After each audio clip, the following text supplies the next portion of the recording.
జై సాయి మాస్టర్. జై సాయి మాస్టర్. జై సాయి మాస్టర్.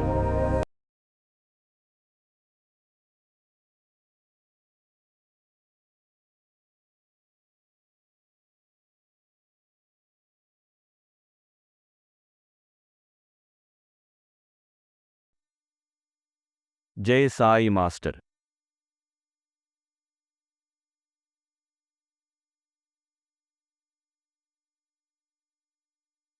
సత్సంగంలో మాస్టర్ గారిని అప్పుడప్పుడు కొన్ని సందేహాలు అడుగుతుండేవాడిని. నిజంగా సందేహాలు ఉండే అడిగేవాడిని. దానివల్ల మంచి సమాచారము లభించింది. దాన్ని ఒక డైరీగా కూడా రాసుకోగలిగాను. ఒకసారి సత్సంగం అయిన తర్వాత మాస్టర్ గారు అందరికీ విభూతి ప్రసాదం పెడుతూ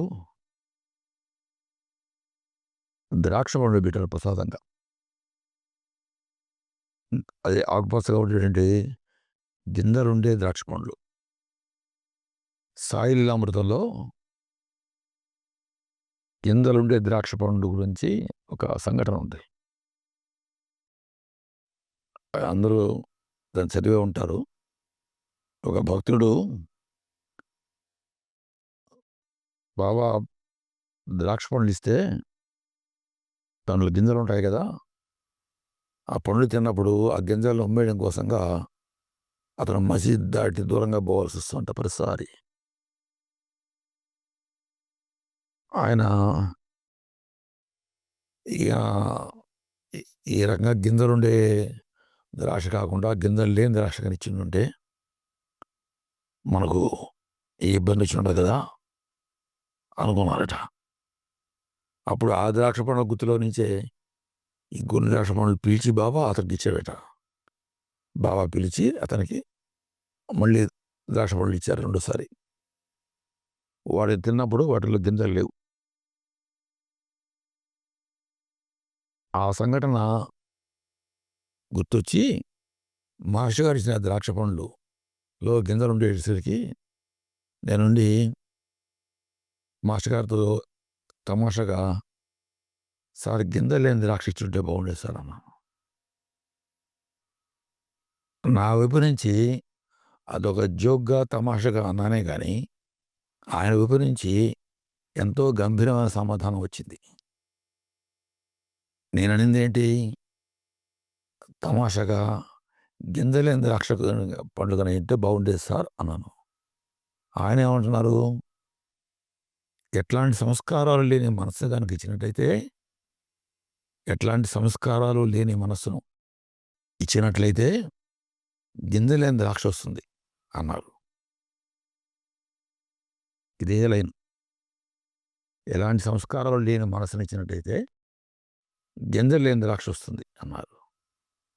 గింజలేని ద్రాక్ష అంటే అర్థం ఏంది, తిరిగి మొలకెత్తదు అంటే పునర్జన్మ లేనిది, జన్మరాహిత్యం ఉండేది, అది లభిస్తుందని. ఎప్పుడు ఇట్లాంటి సంస్కారాలు లేని మనసుని ఇచ్చినప్పుడు. సంస్కారాలు అంటే అని మనం గత జన్మలోంచి తీసుకున్న దోషాలు కాక మళ్ళీ ఇప్పుడు ఆ దోషాలను కంటిన్యూ చేస్తూ ఉంటాం కదా, వాటన్నిటినీ అధిగమించి సాధనగానే చేసుకోగలిగితే అప్పుడేమవుతుంది, ఆ సంస్కారాలకు అతీతంగా మనం ఉంటాం కదా.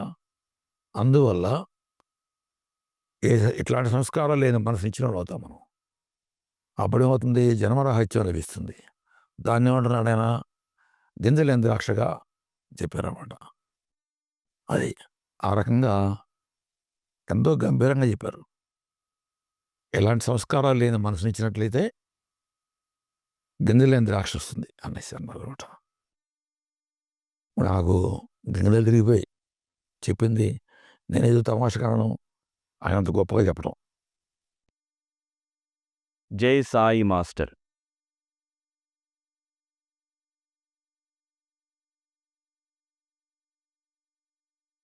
వివాహానికి ముందు ఆయన బ్రహ్మచారిగా ఉంటున్న రోజుల్లో అప్పుడప్పుడు అంటుండేవాడు, నేను సన్యాసం తీసుకొని వెళ్ళిపోతాను, ఏదో ఒక రోజున మీరు నా గదికి వచ్చేసరికి నా గది తలుపులు తెరిచేసి ఉంటాయి, నేను ఆ గదిలో ఉండను, బాబా పిలుపు ఎప్పుడు వస్తే అప్పుడు వెళ్ళిపోతాను అని అంటుండేవాడు. బాబా పిలుపు ఎప్పుడు వస్తే అప్పుడు వెళ్ళిపోతాను అంటుండేవాడు. అన్నీ వదిలేసి వెళ్ళిపోతాను అంటుండేవాడు. మా కంగారు వేసేది కూడా. నేను వచ్చి ఆయన చెప్పినట్టుగానే మనం ఆ రూమ్కి రావడం, ఆ రూమ్లో ఏమీ లేకుండా ఖాళీగా ఉండడం. నేను సత్సంగం చేసి ఉంటాడు, ఈరోజు ఖాళీగా ఉంటుంది గది, ఇంకా మనకు మాస్టర్ గారు ఎట్లా అని భయపడతాం కదా, అట్లా ఆందోళన ఉండేది. అప్పుడప్పుడు అక్కడ చెప్తుండేవారు ఆయన. ఆ సన్యాస దీక్ష గురించి ఆయన ఒకటి చెప్పేవాడు. అయి తర్వాత మిగిలిన గ్రంథాల్లో కూడా ఉందిలే, అది సాంప్రదాయం ఉంది. ఏంటంటే ఎవరికైనా సరే మరణం తప్పదు అనుకున్నప్పుడు మన ఆధ్యాత్మికతలో ఒక సాంప్రదాయం ఉందట. అదేంటంటే వాడికి సన్యాసి దీక్ష చేస్తే అది మరణంతో సమానం.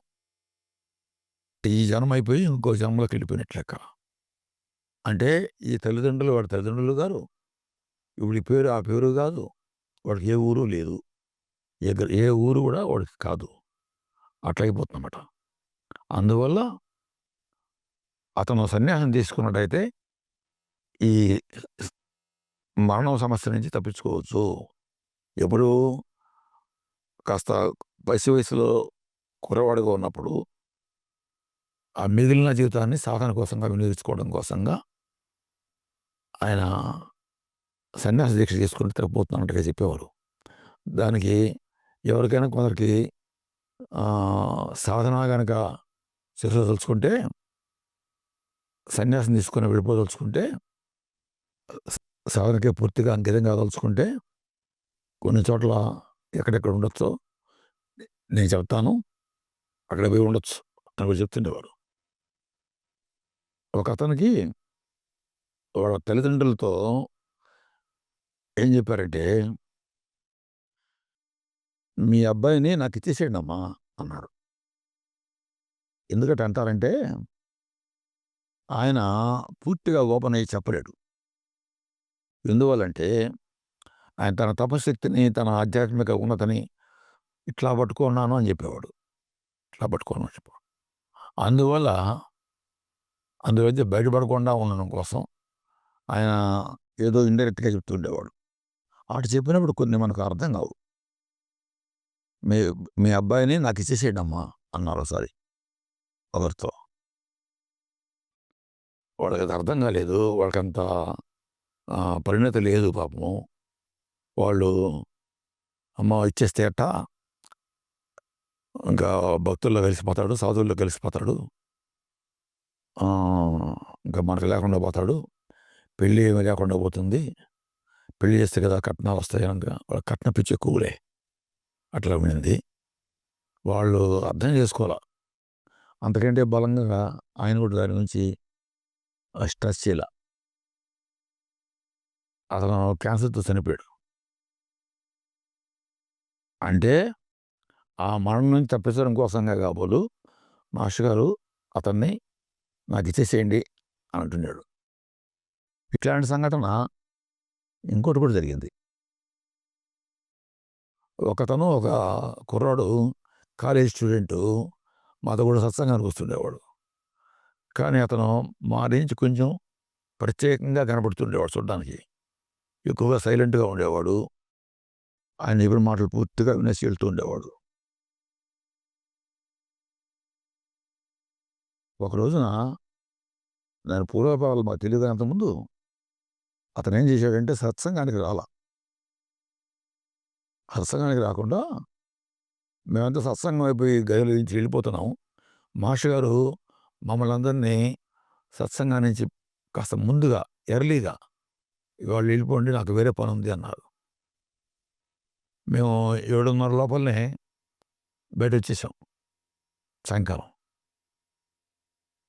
అట్లా వస్తున్నప్పుడు అతను చేతిలో ఒక పెద్ద పళ్ళెం, చెంబు, అంటే మాస్టర్ గారికి కాళ్ళు కడగడం కోసం కాబోలు అని మనకు అర్థమవుతుంది అది చూడంగానే.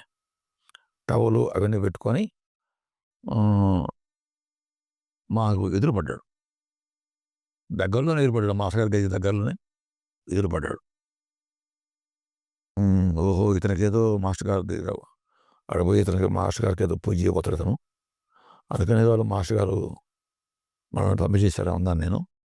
అనుకుంటూ వెళ్ళిపోయాను. రూమ్‌కి వెళ్ళిపోయాను. అతనేం చేశాడు, మాస్టర్ గారికి పాద పూజ చేశాడు. ఆ తర్వాత ఇంట్లో నుంచి వెళ్ళిపోయాడు.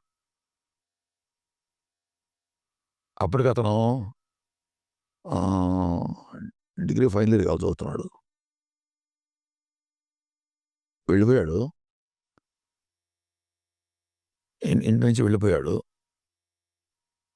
వాళ్ళ ఇంట్లో వాళ్ళొచ్చి మాస్టర్ గారిని అడిగారు. మా అబ్బాయి ఎటు పోయాడు? ఏం చేశాడని చెప్పండి. మీ అబ్బాయికి ఆకస్మిక మరణం ఉంది. చనిపోతాడు అబ్బాయి.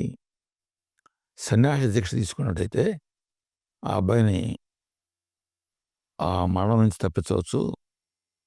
జీవితంలో సాధన కూడా కొనసాగుతుంది. ఆధ్యాత్మిక సాధన కొనసాగుతుంది. బతికుంటాడు అన్నట్టుగా అదొక ప్రత్యామ్నాయ మార్గంగా వాళ్ళకి వివరించి చెప్పారు మాస్టర్ గారు. అయితే వాళ్ళు పాపము ఆయన చెప్పిన దాన్ని అంతగా అర్థం చేసుకోలేకపోయారు. మా వాడు మాకు కావాలి, అట్లా చేస్తే ఎట్లా అనేసి వెతికి తెచ్చుకునేశారు. వెతికి అతని దీక్షని విరమింపజేసి మధ్యలో విరమింపజేసేసి తీసుకొచ్చేశారు. ఆ తర్వాత కొద్ది రోజులకి అతను నిజంగా చనిపోయాడు. అతను ఏదో ప్రాబ్లం వచ్చింది. ఆ ప్రాబ్లంలో ఆత్మహత్య చేసుకొని చనిపోయాడు. ఆ విషయాన్ని మాస్టర్ గారు విద్యానగర్కి వచ్చే దారిలో గూడూరు నుంచి విద్యానగర్కి వచ్చే దారిలో చెన్నై హైవేలో నుంచి విద్యానగర్ వైపుకి రోడ్డు డైవర్ట్ అవుతుంది. అక్కడ బస్సు కోసం మాస్టర్ గారు నిలుచుకున్నారట. అతను వాళ్ళ బంధువులు ఒక కారులో పోతూ మాస్టర్ గారిని చూసి కారు ఆపి రోడ్డు దాటుకొని ఈ పక్కకు వచ్చి, సార్ మీరు చెప్పినటువంటి ఆ అబ్బాయి చనిపోయాడు సార్. ఆ రోజు మీరు చెప్పిన మాట నిజమేను. కనీసం సన్యాసి దీక్ష తీసుకోవాలన్నా కూడా అతను మా కళ్ళ ఎదుట మాకు కనబడుతుండేవాడు. చనిపోయాడు సార్ అని చెప్పారు. ఆ విషయాన్ని మాస్టర్ గారు తర్వాత సత్సంగంలో చెప్పారు. అతను వాళ్ళు వినలేకపోయారు పాపం. కానీ అతను చనిపోయాడు రా అని చెప్పాడు. ఇట్లాంటి సంఘటనలు అప్పుడప్పుడు జరుగుతుండేటివి. ఒకటేరా. జై సాయి మాస్టర్.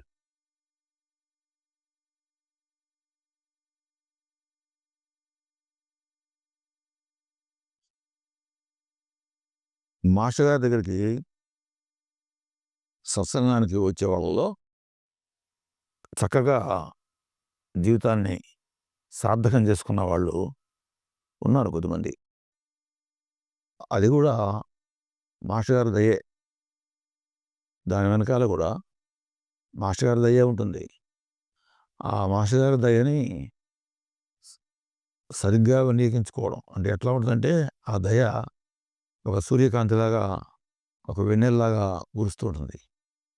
మనం దానికి అడ్డంగా మనకున్నటువంటి దోషాలని వాటిని అడ్డుగా పెట్టుకుంటాం. అది పడనీయకుండా. అది ఎప్పుడూ ఒక వర్షంలాగా కురుస్తుంది దయ అనేది. దాన్ని మన మీద పడకుండా మనమే అడ్డుకుంటాం. అట్లా అడ్డుకొని సార్థకం చేసుకోకుండా ఆయన ఎంత చెప్పినా సరే వినకుండా పోయిన వాళ్ళు ఉన్నాను. కొద్దిగా విని కొంతన్నా ఫాలో అయిపోయిన వాళ్ళు ఉన్నాము. ఎక్కువ భాగం ఫాలో అయిపోయిన కూడా ఉన్నారు.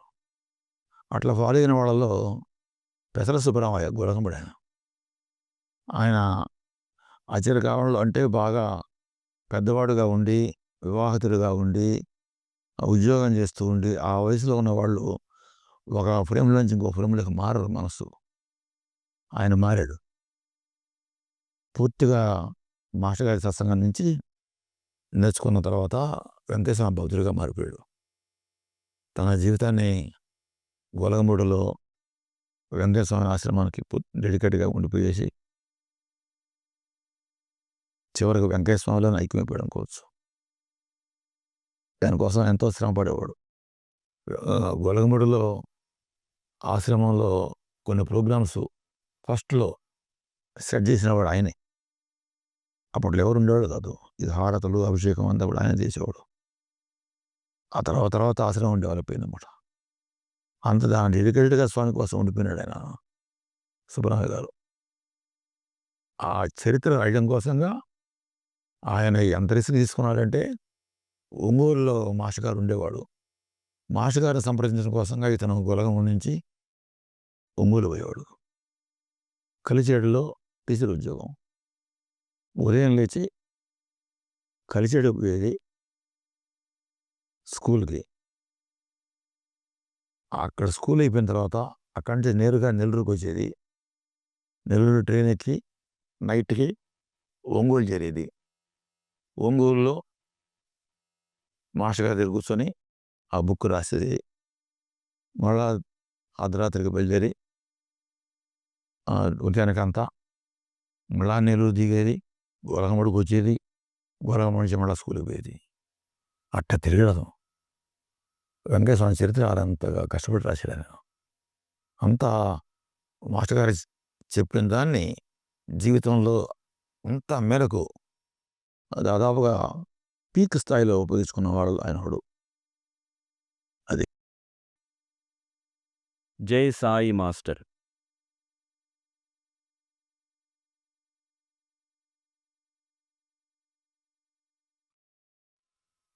ఆయన చెప్పాడు కాబట్టి నెట్లున్నాను అని చెప్పి అనుకుంటూ ఇదే పని నాకు అనుకున్నట్టుగా, నా లైఫ్కి ఇదే అన్నట్టుగా.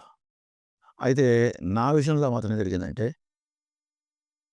నేను పక్కకు పోదాం అనుకున్నా కూడా కుదరనట్టుగా నాకు ఒక ట్రాక్ తయారు చేసి ఆ ట్రాక్ మీద నెట్టేస్తే ఎట్టయితే మనం అట్నే పోతుంటామో అక్కడ తయారు చేశారు నాకైతే. నేను ఖచ్చితంగా లేకపోతే ట్రాక్ తప్పిపోయి ఉన్నాము. అందుకని ఆయన జాగ్రత్త పరిచి ప్యాక్డ్గా ఒక రైల్వే ట్రాక్ మీద బండి ఎట్లుంది, డిరైల్మెంట్ అయితే తప్ప అది స్ట్రైట్గా పోవాల్సిందే. అది ఆయన ఫిక్స్ చేసిన మార్గమే. అట్లా ఉండిందన్నమాట.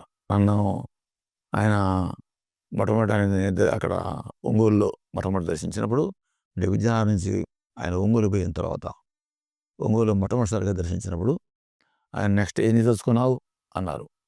ఇదే పదం కూడా ఇట్లాంటి డైలాగే, నెక్స్ట్ ఏం తెలుసుకున్నావు అన్నారు. నేను ఎందుకంటానో కానీ మీరే చెప్పండి సార్, మీరు చెప్పండి సార్ అని అడిగితేను, విజయనగరంలో ఉంటావా అన్నారు. ఉంటాను అని చెప్పాను సార్. విజయనగరంలో ఉంటానని చెప్పాను. అయితే విజయనగరంలో ఉండేది తగినట్టుగా పరిస్థితులన్నింటినీ కూడా కల్పిస్తూ వచ్చింది కూడా ఆయనే. మళ్ళా నా వైపు నుంచి విజయనగరం నేను దూరంగా ఉండడానికి ఏడ్చేసేవాడిని. అది ఉండేది నాకు. విజయనగరం దూరంగా ఉన్నామే అని ఏడ్చేసేవాడిని. ఎందుకంటే వృత్తిరీత్యా నేను టీచర్ని, దూరంగా ఎక్కడన్నా పనిచేయాల్సి వస్తే అక్కడి నుంచి వచ్చిపోతుండేవాడిని. కానీ వారంలో 2 సార్లు అటు వచ్చేవాడిని. రాలేకపోతున్నామనేసి నాకు తపన ఉండేది. మాస్టర్ గారే నాకు ఆ ఏరియా నుంచి, దూర ప్రాంతం నుంచి దగ్గరగా వచ్చేటట్టుగా ఒకసారి ట్రాన్స్ఫర్ చేయించారు. అది కూడా నేను మాస్టర్ గారికి చెప్పకుండానే ఆయనే ఇంకొకరికి చెప్పి చేయించేశారు. నేను చెప్పలేదు ఆయనకి. నాకు ఒక లక్షణం ఉంది. అది అవలక్షణం సలక్షణం అది తెలియదు. కానీ నేను మాస్టర్ గారికి నా సమస్యలు చెప్పుకున్నాను కాదు ఎక్కువగా. దాని వెనకాల నాకు ఉద్దేశం ఏంటంటే, ఆయన సర్వజ్ఞుడు అని తెలుసు అనే భావం మాత్రమే కాదు, ఇంకొకటి కూడా ఏంటంటే, అనుభవిస్తే పోతుంది కదా, ఈ కష్టాలన్నింటినీ అనుభవిస్తే కష్టాలతో కూడిన ఆ సేవ చేస్తుంటేనే మంచిది, అన్ని సౌకర్యంగా ఉండి సేవ చేయడం కాదు అనేది ఒక ఎదుగో పంతంగా మొండిగా ఉండే స్వభావం అన్నమాట. అందుకని నేను మాస్టర్ గారికి ఎప్పుడు చెప్పేవాడు కదా సార్, నాకు విధంగా ట్రాన్స్ఫర్ లేకపోయేటికి నేను నాకు ఇబ్బంది పడుతున్నాను సార్ అని చెప్పలేదు. ఆయనే ఒక వ్యక్తి చేత పంపించి ట్రాన్స్ఫర్ చేయించాడు అనమాట ఆయన. సెకండ్ టైం మొదటి ట్రాన్స్ఫర్ చేసినప్పుడు నేను విజయాలకి వచ్చేసాను కాబట్టి కూడా అట్లా చేశారు. ఇదంతా కూడా ఆయన చెప్పిన సేవని చేసేందుకు ఆ సౌకర్యాలను కూడా ఆయన ఏర్పాటు చేస్తాడు అనిపిస్తుంది. అంటే చేయడానికి మనం సిద్ధంగా ఉంటే చాలు. అవి ఎగ్గొట్టడానికి పోతే మాత్రం ఇంక మనం ఆయన బెలుసుకోవచ్చు. జై సాయి మాస్టర్.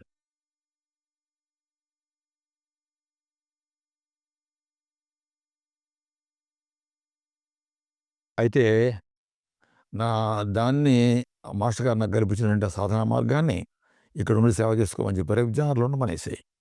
దాన్ని నేను ఎంతవరకు సాధన చేసుకుంటాను, విజయనగరంలో ఉంటాను కానీ దాన్ని మనం ఎంతవరకు సాధనకి వినియోగించగలుగుతామనే సంగతి నేనేది చెప్పలేను. నాకేం తెలియదు ఆ విషయం. ఎంత ఉంటే అది అక్కడ బాబాదేవి గుడి దగ్గర ఏ పని ఉంటే ఆ పని చేయడం, ఏ వస్తువు అవసరమైతే ఆ వస్తువు తెచ్చిపెట్టడం, అహర్నిశలు దానికి సంబంధించిన పనులు చూసుకోవడం కానీ నా జీవితం గడుస్తుంది. అంతవరకు చేయగలుగుతున్నాను ప్రస్తుతానికి. అది ఈచ్ అండ్ ఎవ్రీథింగ్ మనకి సంబంధించినట్టని నాకు తెలిసే ఉంటాయి అన్నమాట. అట్లా చేసే అవకాశం నాకు వచ్చింది. చేస్తున్నాను. ఇంకా ఇంకా ఏం చేస్తారో ఆయన నన్ను ఎట్లా నడిపిస్తారో నాకు తెలియదు అంతకంటే. నేను సాధన చేసుకోగలుగుతానో చేసుకోలేకపోతానో అది నా కండిషన్స్ ఎట్లుంటాయో నాకే తెలియదు. అది. జై సాయి మాస్టర్.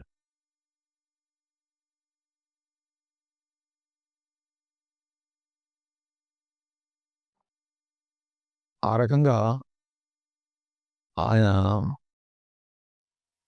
సాధనే జీవిత పరమావధిగా అందరికీ చెప్తుండేవాడు. మానవుడిగా పుట్టిన తర్వాత సాధన చేసుకోవడం కోసమే దాన్ని వినియోగించుకోవాలా ఆ సమయాన్ని, ఆ కాలాన్ని అని చెప్తుండేవాడు.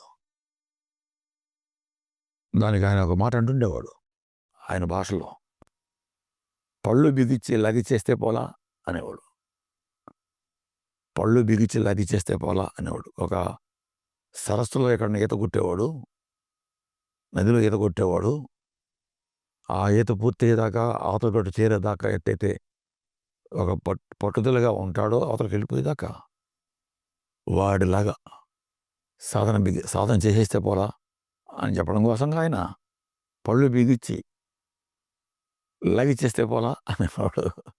ఆయనకి ఆ రకంగా మనం తరించాలని ఎంత తపనో, అది తరించలేదే అని కష్టంతో లగిచేస్తే పోలా అంటుండేవాడు. ఏదైనా చిన్న చిన్న కష్టాలు చెప్తే ఆయనకి మొదట్లో కొన్నాళ్ళు పరిష్కార మార్గం చెప్తూ వచ్చారు. ఆ తర్వాత ఇంకా మనకు వాటన్నిటిని అలవాటు చేయాలనుకున్నాడు ఆయన ఆ ఓర్పుని. అందుకని అనుభవిస్తే పోలా అనేవాడు. అనుభవిస్తే పోలా అనేవాడు. అంటే సాధకుడుగా ఉండేవాడు కష్టాలను అనుభవించడానికి అలవాటు పడిపోవాలట. అది ప్రధానమైంది. మొట్టమొదటిలో కష్టాలు తీరుతాయండి. ఒక భక్తుడిగా బాబా దగ్గరికి మా మహాత్ముడి దగ్గరికి వచ్చినప్పుడు మొట్టమొదటిలో కష్టాలు తీరుతాయి. ఆ తర్వాత రాను రాను కష్టాలు తీరకుండా పోతుంటాయి. ఎందుకనంటే తీర్చకపోతే వీడు ఎక్కడికి పోతాడు అన్నట్టు ఉంటుంది వాళ్ళ సంగతి. ఎందువల్లంటే అక్కడ టేస్ట్ మరిగా మనం ఆ మహాత్ముడి దగ్గర, బాబా దగ్గర, మాస్టర్ గారి దగ్గర అనుకుందాం. ఒక టేస్ట్ మనం అలవాటు పడిపోయాము. దాన్ని వదులుకొని మనం పోయాం. మన ఇబ్బందులు మనం భరిస్తూనే అక్కడ ఉంటాం. అవును, మరి లౌకికమైన విషయాల్లో పోయినప్పుడు అక్కడ ఇబ్బంది పడుతూ కూడా ఆ లౌకికమైన విషయాల్లో మనం పనులు చేసుకోవడం, వ్యాపారం చేయడం లేదా, ఉద్యోగం చేయడం లేదా, సాధన దగ్గరికి వచ్చేటికన్నా మనకు ఈ సమస్యలన్నీ వచ్చేది, అడ్డం వచ్చేసేది అట్లా అన్నమాట. అందుకని ఆయన అనుభవిస్తే పోలా అనేవాడు. అనుభవించడం ద్వారా ఏమవుతుందంటే చిన్న చిన్న వాటి నుంచి అట్లా అనుభవించడం అనేది శిక్షణ. అది కూడా అలవరిస్తే దాన్ని అట్లా అనుభవించడానికి కనుక అలవరిచేస్తే క్రమంగా సాధన తప్ప నీకేం కావాలరా అంటే ముక్తి, మోక్షము అని అనేది అనడం తప్ప ఇంకేది కావాలి అడిగే పరిస్థితి మన మనసుకి ఉండదన్నమాట. అవి కావాలి ఇవి కావాలని లిస్టు పెద్దగా మనకు కరెంటు బిల్లు వస్తుంది సరే ఇప్పుడు పొడుగ్గా రిబ్బనం అట్లా లిస్ట్ లేకుండా మనసుకి కొద్దిగా చిన్న చిన్న సమాధానాలతో చిన్న చిన్న కోరికలతోనూ లేదా ఏ కోరిక లేకుండా అయ్యా నువ్వే నాకు కావాల్సింది అని చెప్పేటట్టుగా తయారు చేస్తారన్నమాట ఆయన. అందుకని వంటలాగి చేస్తే పోలా అనేవాడు. జై సాయి మాస్టర్.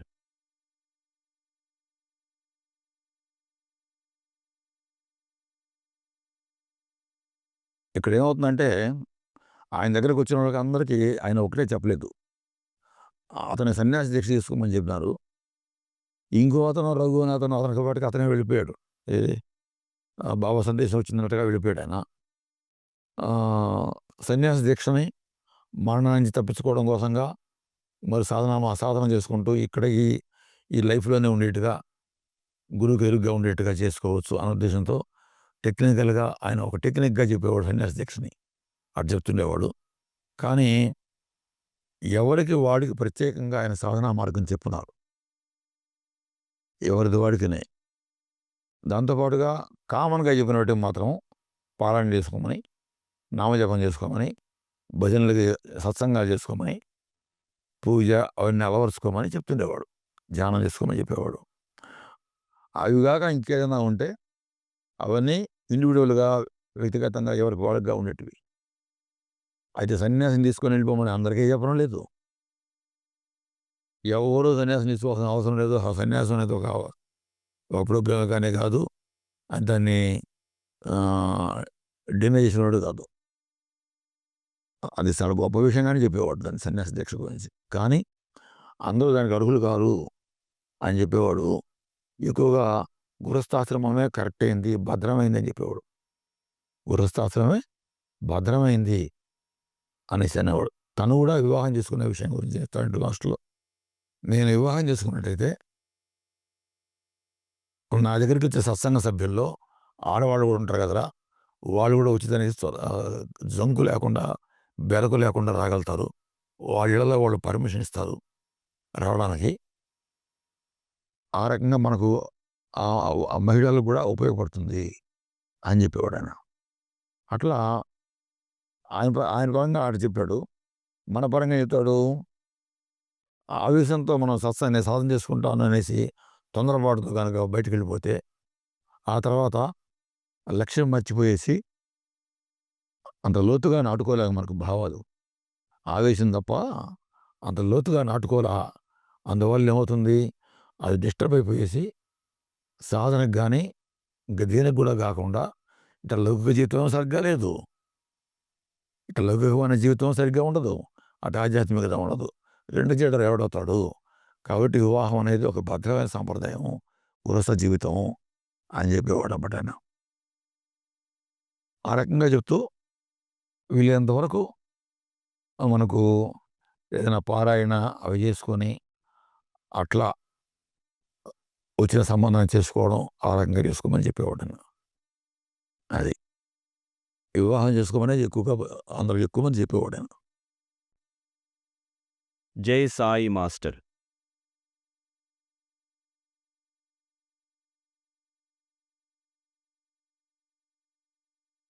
నాకైతే నా వివాహం కోసం ఒకసారి ఒక తమాష జరిగింది. నా వివాహ విషయంలో నేను ఒక పెళ్ళికి పోయినాను. సత్సంగ సభ్యులు అందరూ ఉన్నారు. నేను అందరినీ తమాషా పెడుస్తుండేవాడిని. ఈ సత్సంగ సభ్యుల్లో ఒక అతను ఆ పెళ్లి జరుగుతున్న మేడ మీద నుంచి కింద దిగడానికి దారి కనిపించక మెట్లు ఏ పక్కన ఎదుక్కున్నాడు. నేను అతని గురించి, సార్ అతనికి దారి కనపడడం లేదు సార్ అనేసి అన్నాను. ఇండైరెక్ట్గా వేరే మీనింగ్తో అన్నాను. అది ఇంకా దారి కనపడలేదు సార్ అని. అంటే అతనికి ఎట్లా పెళ్లి చేసుకునే విషయంగా ఎట్లా అని ఆ చిక్కు సమస్యలో ఉన్నాడు అని ఇండైరెక్ట్గా భావంతో నేను అతను ఇంకా దారి కనపడలేదు సార్ అన్నాను. అనేటికి అతనికి కూడా నవ్వు వచ్చేసింది. భాష గారు పడిపడి నవ్వారు. అప్పుడు అతను తిరిగి కింద దిక్కుండా వెనక్కి వచ్చేసి అతను, సార్ ఇతని పెళ్లి గురించి చెప్పండి సార్ అని అడిగాడు. కొంచెం ఆయన కూడా తమాషగా అడిగాడు నన్ను, నా గురించి. ఇతని పెళ్లి గురించి చెప్పడు సార్ అన్నాడు. వాడి పెళ్లి ప్రత్యేకంగా జరుగుతుందిరా అన్నాడు. ఆయన అట్లా చెప్పిన సందర్భాలు ఉన్నాయి. వాడి పెళ్ళి ప్రత్యేకంగా జరుగుతుందిరా అన్నాడు. నేను పారాయణ చేసుకొని ఇన్ని పారాయణలు అయిన తర్వాత ఏ సంబంధం వస్తే చేసుకున్నానని ఆడ చేసుకున్నాను నేను. అది ప్రత్యేకంగా చేసుకోవడం అంటే. ప్రతి ఒక్కదానికి ఆయన ప్రత్యేకంగా వాడు ఇట్టుంటాడు రా అంటుండేవాడు. ఒకసారి నా తల్లిదండ్రులు మా నేటివ్ ప్లేస్కి పోవాలనుకుంటుంటే నేను నా వివాహానికి ముందు నేను ఉద్యోగం కూడా నాకు లేదు. ఆ రోజుల్లో కొద్ది రోజుల పాటు ఇక్కడ మందిరం దగ్గర సేవ చేసుకుంటున్నాను. ఊరికి పోవాల్సిన పరిస్థితి వచ్చిందన్నమాట స్వగ్రామానికి. మాస్టర్ గారిని పర్మిషన్ అడిగాను. అడిగితే పక్కనున్న వాళ్ళు కామెంట్ చేశారు, సత్సంగ సభ్యులు. అమ్మ నాయన మీద దిగులు పెట్టాను సార్ సూర్యనారాయణకి అన్నారు. ఇంకొక అతను ఫారినర్ వచ్చినాడు సమ్మానికి, ఒక ఫారినర్. అతను స్వీట్ హార్ట్ అన్నాడు. స్వీట్ హార్ట్ అన్నాడు అంటే అడవులున్న ప్రియురాలు ఉందా అన్నట్టుగా. స్వీట్ హార్ట్ అన్నాడు. అట్లాంటిది ఏమీ లేదు అన్నారు మాస్టర్ గారు. ఇతను నుండి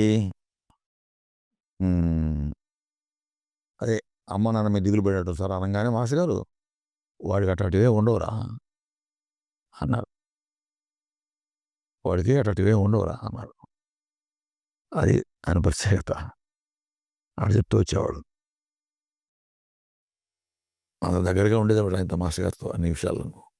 ఆయన వంట చేసుకునే దగ్గర నుంచి సాధన చేసుకునే దగ్గరికి, ప్రయాణం చేసే దగ్గరికి, ప్రయాణాలంటే ఏదైనా ఊరు వెళ్తే ఆ ఊరిలో అడ్రస్ ఎత్తుకోవడం గురించి అన్ని విషయాలకి ఆయనే మాకు గైడెన్స్ ఇచ్చేవాడు.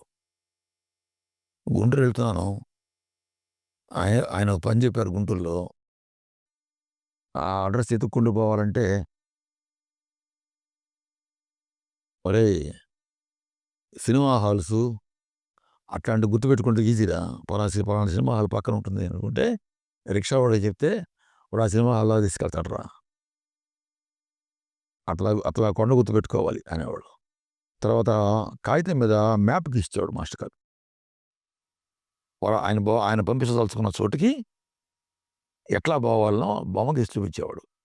ఆ కాగితం ఎత్తుకొని పోతే ఇప్పుడు కదా మనకు ఈ కారుల్లో అట్లా పెట్టుకుంటారే రూటు, సెల్ ఫోన్లో పెట్టుకుంటారు చూసారా, గూగుల్ మ్యాప్ లాగా పనిచేసేది అది. చూసుకుంటూ పోతే ఆ నిజంగానే ఆ షాపులే, ఆ హోటల్సే, ఆ సినిమా హాలే అవే వస్తాయన్నమాట. కరెక్ట్గా మనం పోయి ఇంటి దగ్గర ఆగిపోవచ్చు. ఒకసారి గుంటూరులో అట్లా పోతూ పోతూ నేనే రాంగ్ స్టాప్ చేసి పక్క వెళ్ళిపోయాను. నాకు దారి ఇల్లు కనపడలేదు. ఏంటి ఇట్లా చేశానే, ఎట్లా పోయింది ఇల్లు, మాస్టర్ గారు చెప్పరే, ఏంటి చెప్పేశారు మాస్టర్ గారు అనుకుంటూ మళ్ళీ వెనక్కి వెళ్ళాను. నా పరిస్థితి ఏంది, అక్కడి నుంచి ఎదుక్కుంటూ మళ్ళీ రాలేను. నేను వెనక్కి పోయి మళ్ళీ రావాల్సిందే. మళ్ళా కొద్దిగా వెనక్కి పోయేసి ఈ షాపు అనుకుంటూ, ఈ అంగడి, ఈ హోటలు అనుకుంటూ రైట్ అనుకుంటూ పోతూ ఉంటే కరెక్ట్గా ఇప్పుడు మనం సరిగ్గా దారికి వచ్చాం, కుడి పక్కకు పోవాలి అంటే ఆడిపోతుంది అనమాట. అట్లా ఆయన మ్యాప్ గీసి చూపించేవాడు. దానికి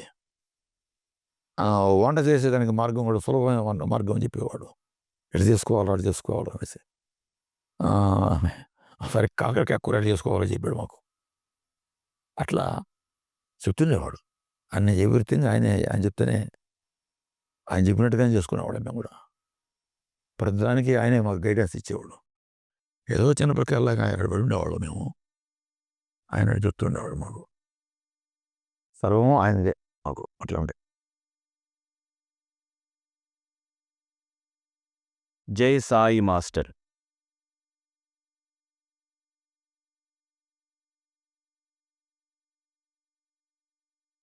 అట్లా ఆ సన్యాసి దీక్ష తీసుకోమని అవన్నీ కూడా ప్రిస్క్రైబ్డ్గా కొద్దిమందిగా చెప్పారు. అందరికీ కామన్గా చెప్పింది పారాయణ చేసుకోమని, పూజ, ధ్యానం, నామజపము అవి చేసుకోమని చెప్పేవాడు. ఎక్కడన్నా మహాత్ముడు ఉంటే ఆ మహాత్ముని దర్శించుకోమని చెప్పేవాడు. గురుచేతులు లాంటివి పారాయణ చేస్తే సరైన మహాత్ముల దగ్గరకే మనల్ని తీసుకెళ్తుంది ఆ పారాయణ ఫలితం అని మాత్రం చెప్పేవాడు అన్నమాట. అంతేగాని మనం సన్యాసి దీక్ష తీసుకోమని చెప్పి అంటారు కాబట్టి భయపడాల్సిన అవసరం లేదు. సాధన అందరికీ ఒక కామన్గా ఒకటిగానే ఉండదు. వాడు జన్మ సంస్కారాలను బట్టి కొద్దిగా మారుతూ ఉందన్నమాట. కామన్గా మాత్రం ఇవే చెప్తుండేవాడు అందరికీ. ఎట్లా నేను ఇంతకుముందు చెప్పున్నాను, ఇంతకుముందు ఒకసారి ఒక వీడియోలో చెప్పున్నాను. ఒక 4 years పాటు కంటిన్యూగా నేను ఆయన తిరిగి వస్తున్నప్పుడు ఆ వస్తున్న ప్రతి ఒక్కరికి ఆయన కూడా చెప్తున్నారు, సాయిల్ అమృతం పారాయణ చేసుకో. మినిమం 7 సార్లు చెప్పేవాడు. మినిమము 7 సార్లు అలా చెప్పేవాడు. వారానికి ఒకసారి పూర్తయిపోయేట్టుగా చేయాలి 7 సార్లు అంటే సప్తాహ పారాయణ. తర్వాత ఇష్టమైన ఆహార పదార్థాన్ని నీ సమస్య తీరేంత వరకు తినవద్దు. చేసుకున్న వంటలో అన్నింటినీ కలిపి ఒక ముద్దగా చేసి ఏ జీవి అయినా తినడానికి అందుబాటులో ఉండేట్టుగా బయట పెట్టేసేలా అన్ని జీవుల రూపంలో ఉండేది భగవంతుడే అని చెప్పేవాడు. ఇట్లా చెప్తూ ఎక్కడైనా సత్సంగం జరుగుతూ ఉంటే ఆ సత్సంగానికి వెళ్ళి కూర్చొని రా అని చెప్తుండేవాడు. ఈ ప్రోగ్రామ్ మొత్తం అందరికీ చెప్తుండేవాడు. తర్వాత ఒక అతను వచ్చి కూర్చోగానే ఎట్లా ఉన్నావు అన్నారు మాస్టర్ గారు. నాకు బాబాయ్ ఏం చేయలేదు సార్ అన్నాడు అతను. మాస్టర్ గారికి భలే చురుకెక్కుతుంది అన్నమాట ఆ మాట అంటే. బాబా చేయకపోవడం ఏంటి అనేసి, ఆయన ప్రేమ స్వరూపుడు కదా అన్నట్టుగా ఉంటుంది ఆయనకి. అందుకని ఆయన మనం ఏం చేసామంట అన్నారు కోపంగా. నాకు అర్థం కాలేదు, నాకు కూడా అర్థం కాలేదు. ఆ పక్కన కూర్చొనిట్టున్నాను. ఆయన తిరిగి మళ్ళా అదే బాబాకి మనం ఏం చేసాం కనుక ఆయన మనం చేయాలి అన్నారు. బాబాకి మనం ఏం చేయాలబ్బా అనుకున్నాను నేను కూడా. నాకు అర్థం కావడం కోసమే అతనికి కూడా చెప్తున్నారేమో అనిపించింది నాకైతే. అదే మనం ఏమైనా ఒక పారాయణ చేసామా, ఓ సత్సంగమా, పూజ, మనం ఏం చేసాం కనుక మనకు ఆయన చేయాలా అన్నారు. ఓహో, ఇవన్నీ చేస్తే మనకు చేస్తారా అని ఎప్పుడు అనుకున్నాను నేను. అదనమాట. అంటే ఇవన్నీ కామన్గా అందరూ చెప్తున్న మాటలు ఇవి. అట్లా కాక ఎవడైనా ఒక సమస్యతో వస్తేనో లేదా వాడికి జన్మ సంస్కారాన్ని అనుసరించి ప్రత్యేకంగా ఏదైనా కూడా చెప్తుండేవాడు. అది వేరే విషయం. కామన్గా మాత్రం మనకి సాధనా మార్గం అనేది మనకు అందరికీ ఉపయోగపడేదే. దీన్ని అందరూ ఫాలో కావచ్చు. అది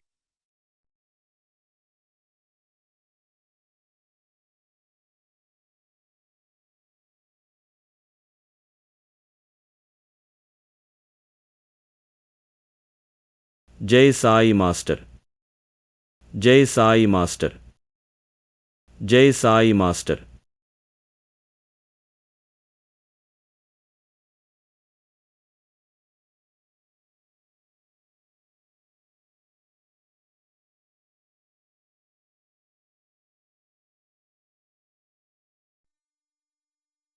మీలో చాలామంది వీడియోస్ చూస్తున్నారు కానీ సబ్స్క్రైబ్ చేయట్లేదు. ప్రతి ఒక్కరూ కూడా సబ్స్క్రైబ్ చేయండి. చేస్తే గనక ఇంకా ఎంతో ఉత్సాహంగా మరికొన్ని మంచి వీడియోలు మీ ముందుకు తీసుకురాగలము. అందరూ తప్పకుండా మా వీడియోస్ని లైక్ చేయండి. అలాగే మీకు తెలిసిన వారందరికీ వీడియోని షేర్ చేయండి. తప్పకుండా మా ఛానల్ని సబ్స్క్రైబ్ చేయండి. చేస్తారు కదా? నమస్కారం.